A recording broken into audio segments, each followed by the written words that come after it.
The IAEA task force visited Japan again from January the 16th to the 20th to review the disposal of nuclear-contaminated water from Fukushima. The report will be published within 3 months. However, the Japanese government announced on January 13th that it will start discharging the water into the ocean around the spring or summer. Do you have any comments?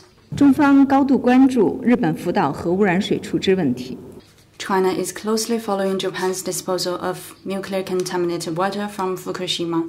We support the IAEA and its task force in reviewing and assessing the disposal plan, and hope the task force will carry out its work in an objective, just, and science-based way, and strictly implement the IAEA nuclear safety standards in order to ensure absolute safety of the disposal. We look forward to the report and will take a close look at it. It is important to note that there is no precedent for discharging nuclear-contaminated water into the ocean as planned by the Japanese side, and the discharge will last 30 years.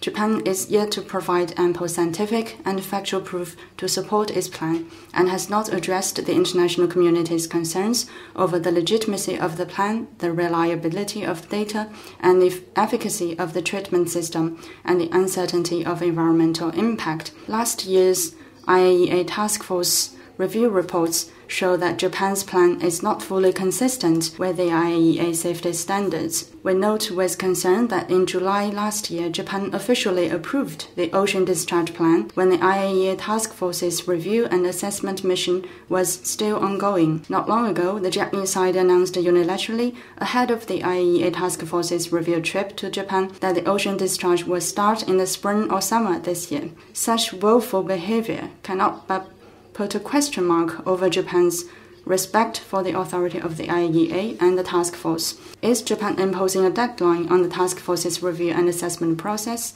Has Japan set its mind to executing its plan of releasing the nuclear-contaminated water into the sea, regardless of what the final assessment says? Japan needs to offer responsible answers to these questions. We again urge Japan to take seriously the legitimate concerns of all parties, dispose of the water in a science-based, open, transparent, and safe manner, place itself under strict monitoring, and take credible steps to protect the marine environment and the health rights and interests of all concerned. Japan must not start discharging the water into the sea before having full consultation with neighboring countries and other stakeholders, as well as relevant international agencies.